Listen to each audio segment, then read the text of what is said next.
There's a joke that goes around about how Palestinians like to tell you that they're Palestinians. I think that's because, that's the least we can do.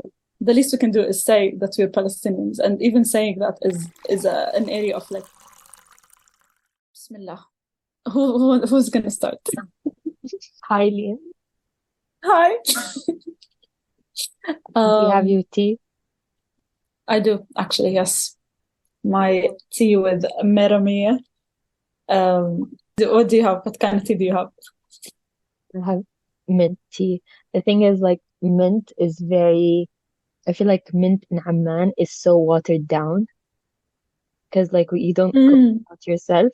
It's so watered down. So, this mint, I think my mom got it like a few months ago from my aunt's house in Irbid, and we dried it.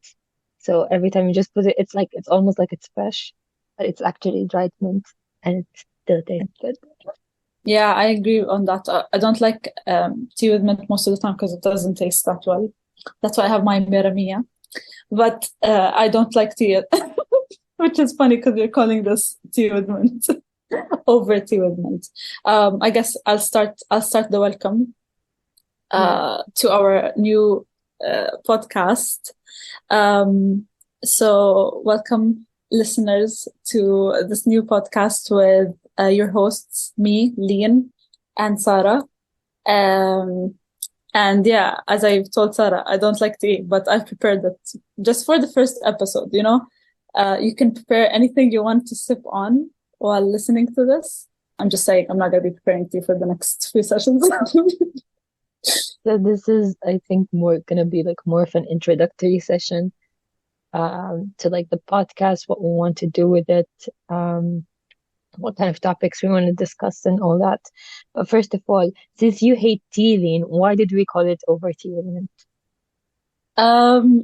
This podcast, in general, is going to be about many, many topics.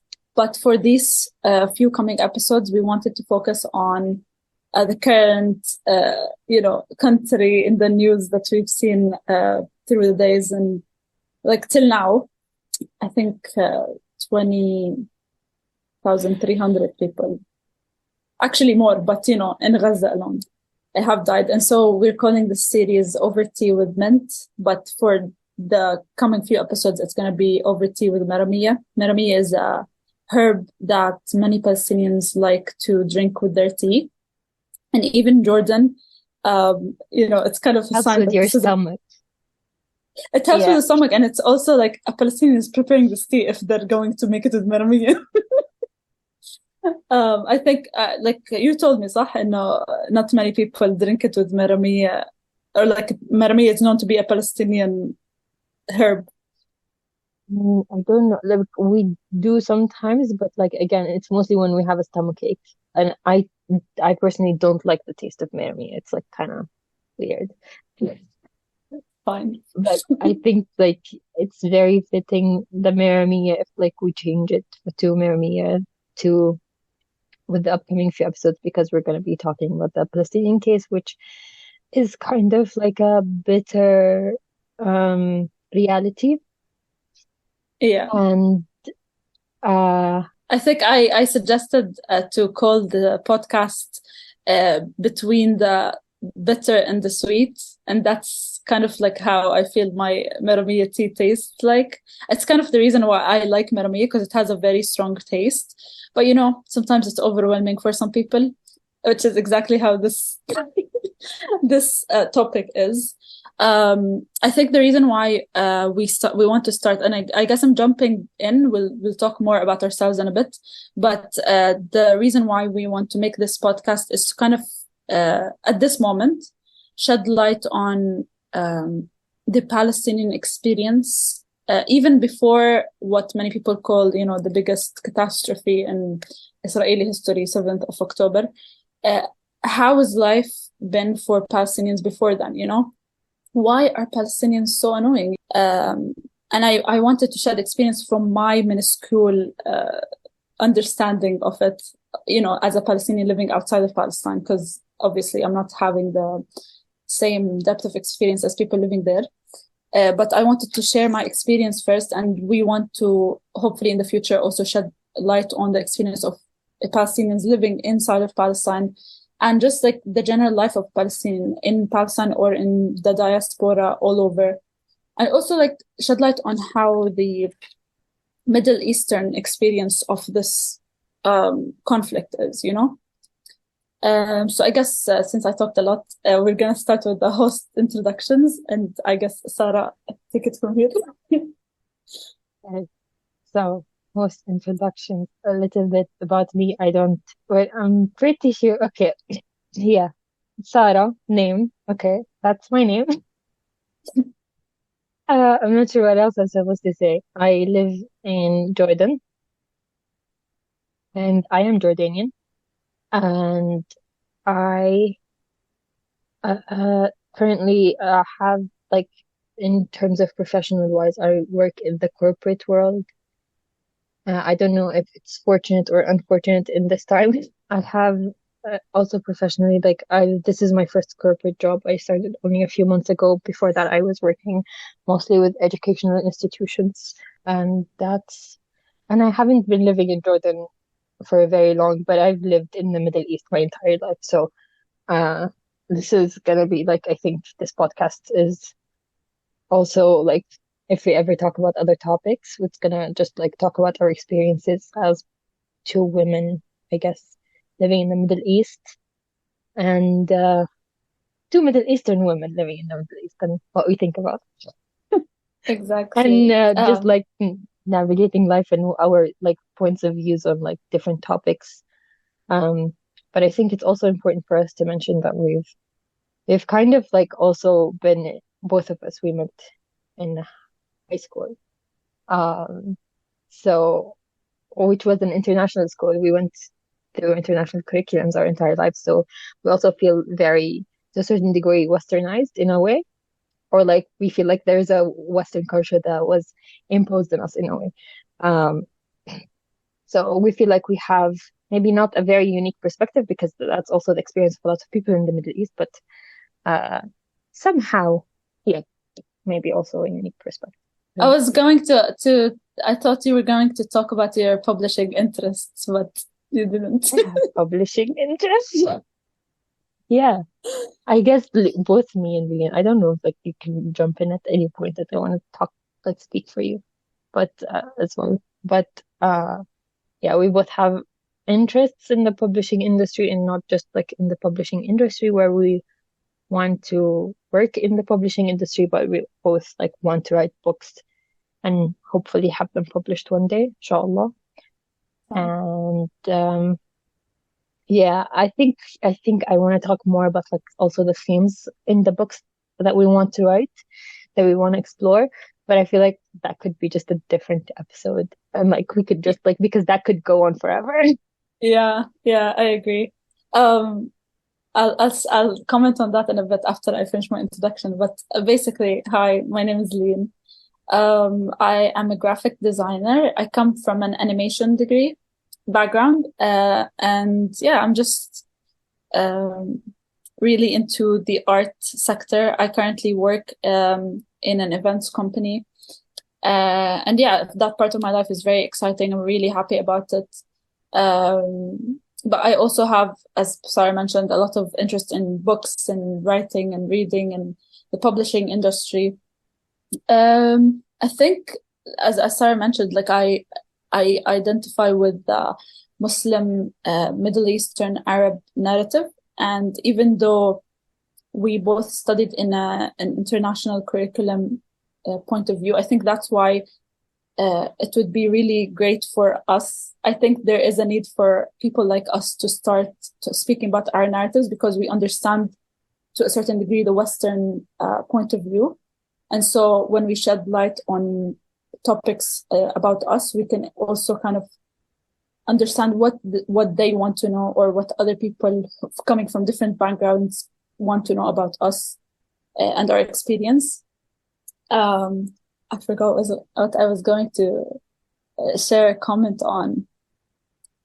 Anyway, I'll come to it again if I remember. Okay. But Yeah. Okay, so let's speak about the purpose of the podcast. If you want, you can. Do you want to talk about the general aspects, and then I can go into this period of time? Sure. I don't know what's wrong with my throat. Something's but my voice. I don't. Okay. It's because we wanted to start the podcast, and everything has been going against us. I don't even my voice is going against me, but it's fine. Um, yeah, I guess what we wanted to do with this podcast was to again just share our different experiences as Middle Eastern women living in the Middle East. And I mean, right now we're in two different countries. So that's also has its differences. And also I feel like we have a lot of shared interests, but at the same time we have uh like we have various backgrounds, but we also somehow to a certain degree we have very similar opinions. And I think one of the things about this podcast that everyone's gonna need to know that we're talking from our experiences, we're talking about our opinions. So we're gonna be super biased, but we view bias as a superpower here. Yeah. So, yeah, we're gonna just talk about like maybe just different historical events, across like the Middle East and how, not even the Middle East, just the world and how we feel about it and what we think about it. And along with that, maybe even just some more personal experiences or more like modern experiences, I guess.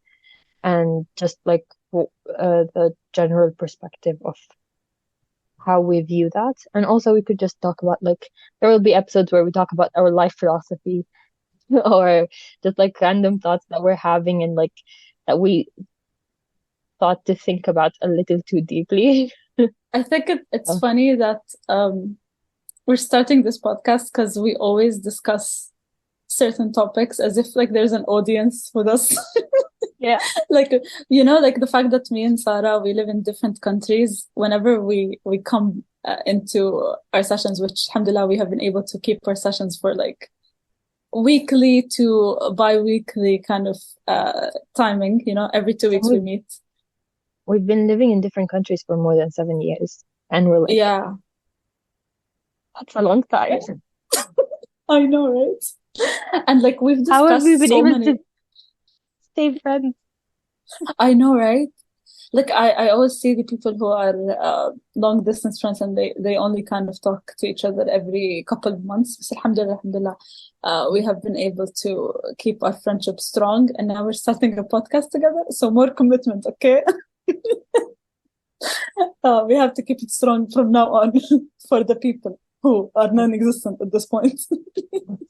Like nobody's listening right now, but it's okay. Exactly. Yeah.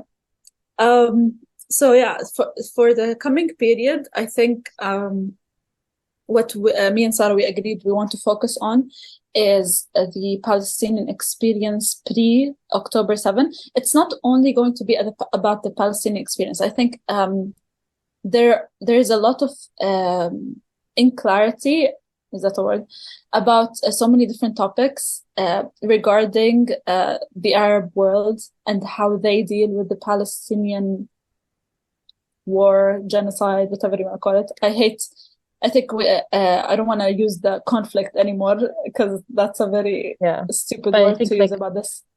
Yeah, but I think war is also now, at this point, it's like not even an appropriate word. Yeah, it's just killing any human being. Yeah, genocide. Yeah, genocide is a good word for that. Yeah.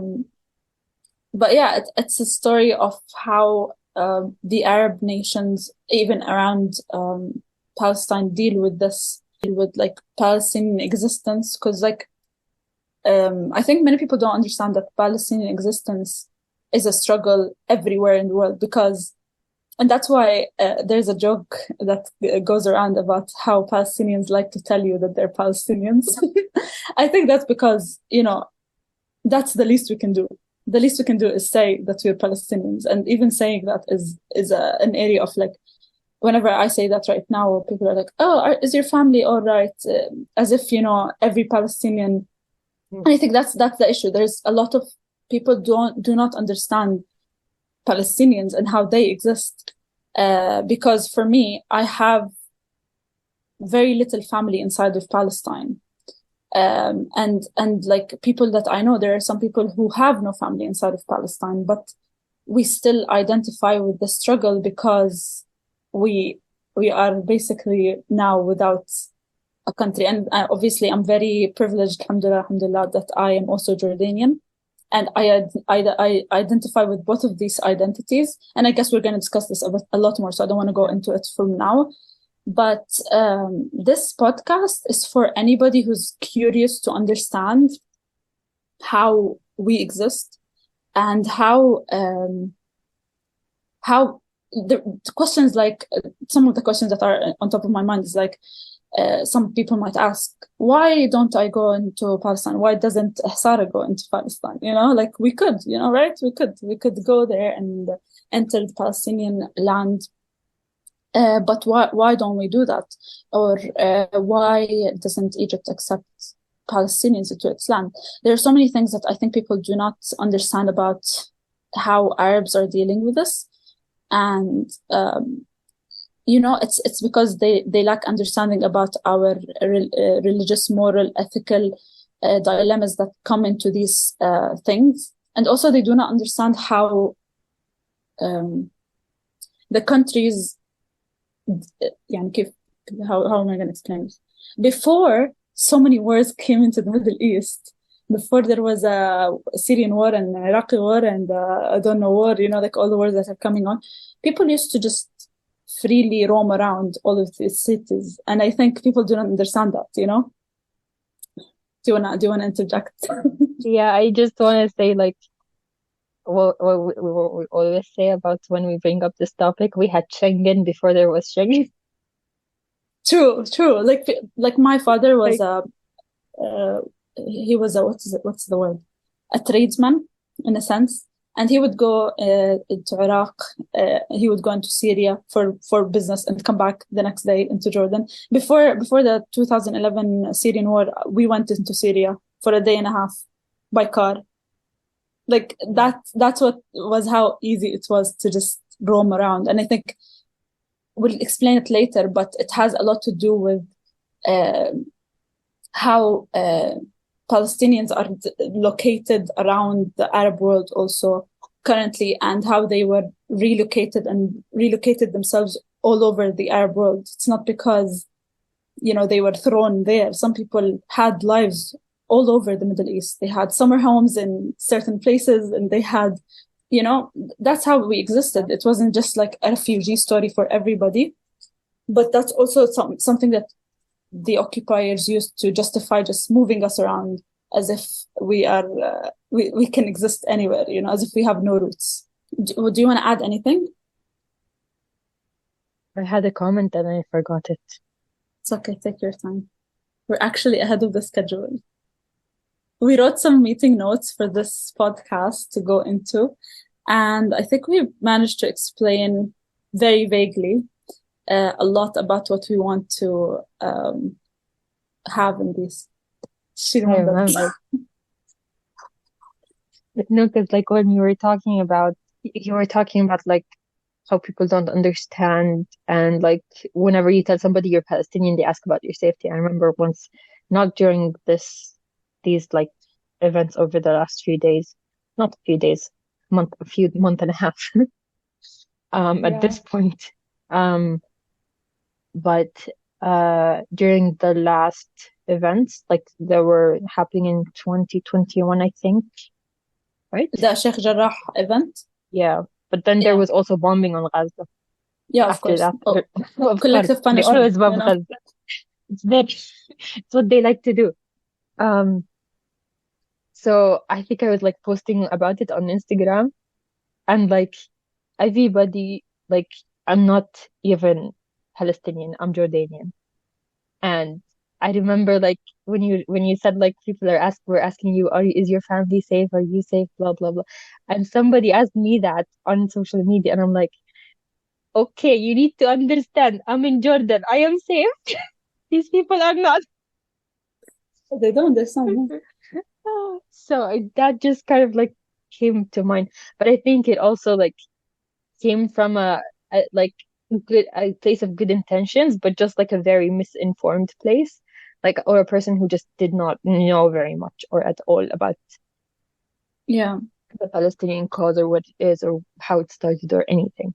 But I I think think, they, yeah, no, I was going to say, no, I think what was really shocking to me since I entered university was the fact that misinformation or like miseducation or non-existent education basically about what's happening in Palestine was so strong to the point where even my Arab classmates did not understand or did not know a lot about what's happening.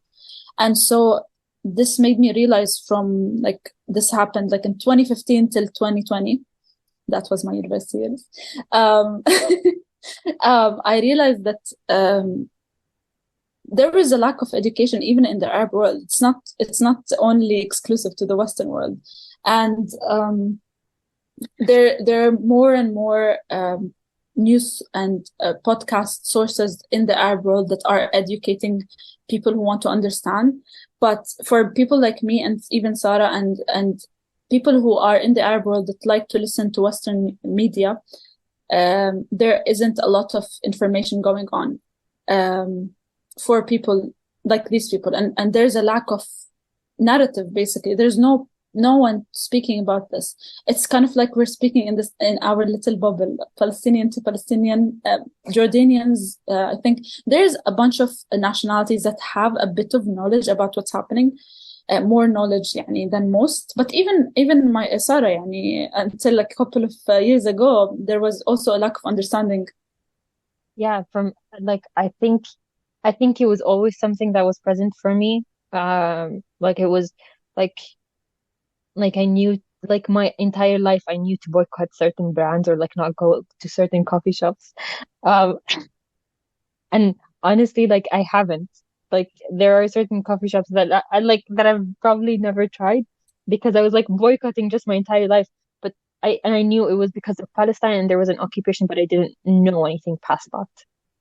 I Like remember I one of didn't know any details until like very recently when I think I grew up and I'm like, okay, I need to know a little more about this because yeah a lot is happening and I need to like understand like the deep root of things because I think also because I to a certain degree started working in an international context and like when people are talking about this, I want to understand more so that I could like I guess defend the cause a bit better or like have better, I guess, like talking points or like be able to reply with facts from yeah history.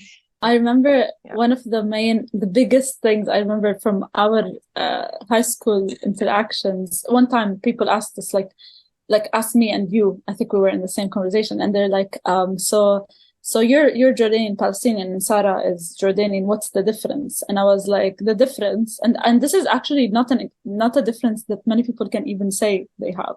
Like for many people, being a Palestinian Jordanian means having a family name that's not Jordanian. That's it. But the rest of the things are literally the same. But because Jordan and all the Arab world cares a lot about family names, we know where every family comes from. There are families exclusive to certain places, and we know. And this is not about racism. This is not about any sort of ism. There are isms because of it, but it's not why people care about families. It's just something that we care about as Arabs. And people were asking like, "Oh yeah, what's the difference?" I was like, "The difference is that I can go into Palestine, and she cannot." And I think the racism goes both ways sometimes, across from Palestinians to Jordanians and Jordanians to Palestinians, because we believe we are somehow a bit special. not me. I think some people do believe that. So like just so that nobody thinks Jordanians are racist, or it's something that goes both ways. It's about pride There's that some racism people have. everywhere, like, so I Exactly, don't that's think what I'm that's saying. like, I think even within the same country, like Jordanians against Jordanians or like Palestinians against Palestinians, like there is, but I feel like when push comes to shove, everyone's like standing together. Yeah, that's what I think people do not understand about Jordan. It's literally the most, we're literally one nation. Nobody can deny that, I think, except people who just want to create issues between the two nations. And when push comes to shove, I think it's the same across all Arab nations. But Arab people identify with each other's struggles, especially after each Arab nation actually experience a part of the struggle. But there are stuff that come between us, and that's nothing to deny. There's stuff that kind of push hatred, but I think what's happening with the 7 October, whatever you want to call it, is kind of making people even more together than in the past. And that's not what we're coming here to say. And I think one of the main things that I wanted to make clear about this podcast is that we're not here to gather sympathy. This is not please love us podcast. This is not about that, guys.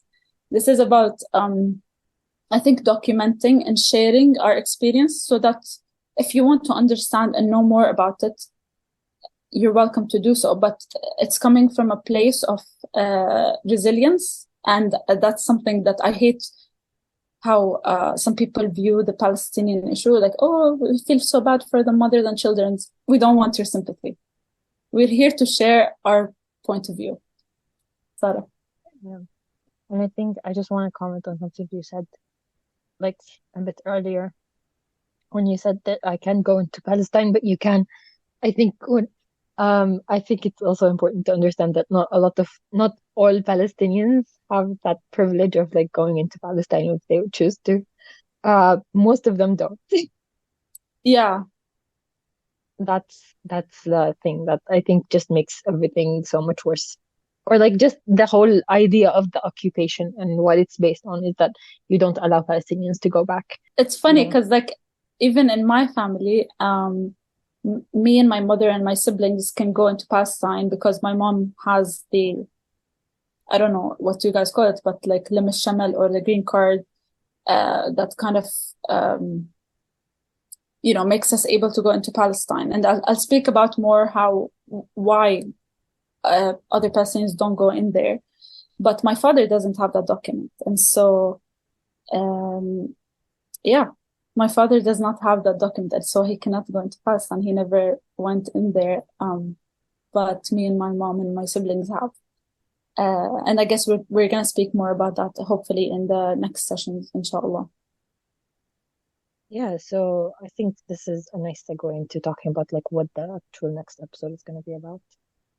And that's going to be Leen's story. Yeah, I'll be speaking about my journey into Palestine. How did that go? And how am I able to go? Why do I go? And from there on, there are going to be so many questions, and hopefully in sessions, even following that, we're going to be able to answer them. But I'll just be documenting. I'll just take you on that journey with me. And yeah, I'm so excited for that. Me too. Because I feel like I've heard snippets of it over the years, but like not actually like from point zero to point infinity, I guess. Yeah. Hopefully. I'm gonna prepare for this episode by asking my mother some questions, because it's a very not vague, it's very clouded in my brain. And because I do not handle the documents, I'm the person who gives their passport to their family before we travel. And so I'm just gonna be, going with her through the points. Is this true? Is this true? Just so that I give you guys a clear journey picture. and this is going to be my own journey. I do not speak for other people. This is one journey in the journey of so many people in the diaspora and people in Palestine as well. So yeah, I'm really excited about that. We have about 4 minutes in our session remaining. Do you wanna do closing statements? Yeah, I'm just really excited about like this podcast in general. Like first we're gonna talk about Palestine, but I think we're gonna eventually like zoom out a bit, which is also really exciting. Yeah, I But agree. I think we're always gonna talk about Palestine until there's freedom, and even after that, it's like it's always gonna be a prominent topic because again, it's part of our experience as in the Middle East. I think it's a big part of the experience. So yeah, I'm just really excited.